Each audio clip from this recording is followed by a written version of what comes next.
Hi guys, I'm Shauna Hall, and this is my discussion thread for this week. And I did mine on the From Monster to Martyr, the story of Mary Dyer by Anne Miles.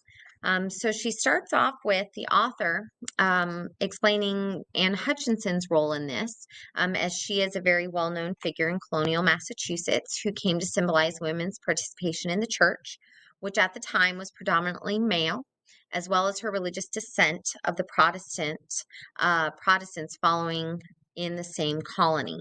She was very outspoken, but most people don't realize, like myself included, that she was not the only one who was vocal about the problems that would arise with the Antinomian Church in Massachusetts. One of Anne's friends, Mary Dyer, would join the Quaker religion later in life and become known among the men of the church as the Antinomian Monster, but many will later refer to her as the Quaker Martyr. The analysis of the life of Mary Dyer is one of debate. Is she a hero? Was she a victim of the laws in Massachusetts or a martyr for her faith?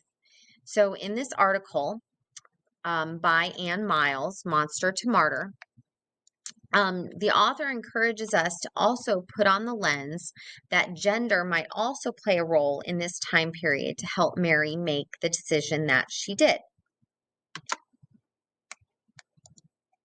So some of the background is Mary and her husband William were part of the Antinomian Church in Massachusetts. She was friends with Anne Hutchinson, both midwives and helped deliver babies. Now, specifically, Mary Dyer's baby is the one with the issue. If a baby was stillborn or had any type of defect, the community would look down on them as if it was their fault.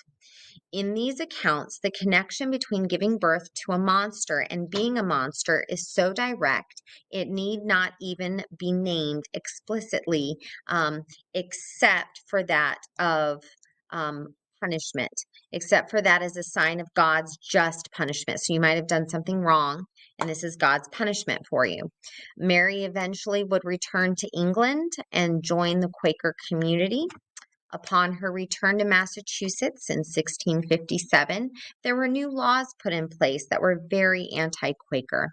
And it was these laws, as Quaker men were being sentenced to death, that would make Mary question her role in standing up against these injustices. So I found another article, a picture of Piety, the remaking of Mary Dyer as a True Woman by Stella Setka. And her Stella focused on the writing of Martha Allen, who wrote about Mary Dyer. So Martha Allen published articles in a magazine titled Arthur's Home Magazine, and her focus was what is a true woman. Martha Allen was also a fellow Quaker, and she used the story of Mary Dyer as a prototype for the true woman. And she also Martha Allen goes into specifics on 4 virtues of a true woman, according to Martha Allen. And she said submissiveness is extremely important.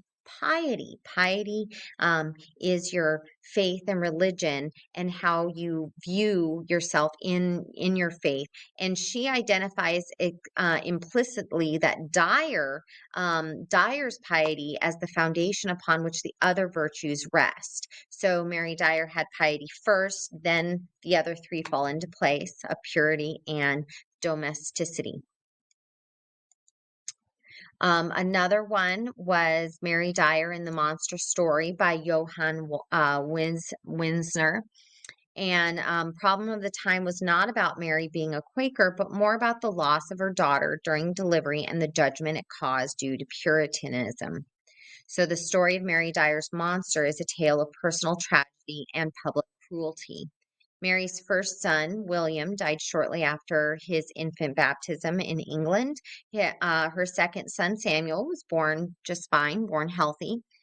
Mary's third child, a daughter, was stillborn with severe physical deformities. Governor Winthrop, governor of Massachusetts, was certain that Mary's monster was a sure sign of God's displeasure with the Antinomians.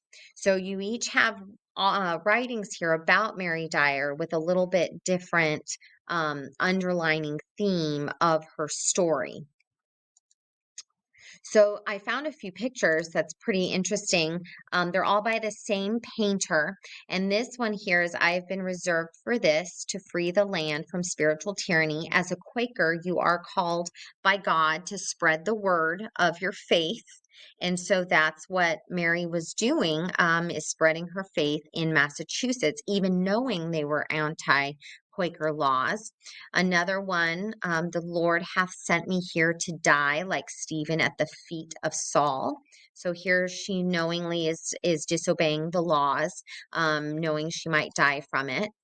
And this one, at her appearing at the multitude, was hushed, awed by that air she wore. So this was on her way to the gallows.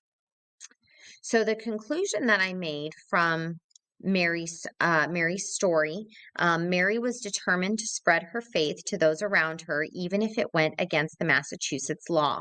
She was already banished from this colony twice, and upon her third time, she was hanged in Boston. There were other Quakers who were executed as well, but she was the first woman in America to meet this horrible ending. Anne G. Miles uses Mary's own personal writings throughout her journal and finds that Mary considered herself to be like that of Queen Esther in the Bible. Esther was called by God to stand up for her people, the Jews in Persia, and Mary was called to stand up for the Quaker faith in colonial Massachusetts. And then one last quote that I liked from the author, Anne G. Miles. If Dyer died for her commitment to a religious community, it was the existence of this community and its commitment to her, as to all its prophetic women, that ensured that she would be recalled and venerated in spirit. Her name is forever associated with admiration and respect. She stood up for her fellow congregation, and they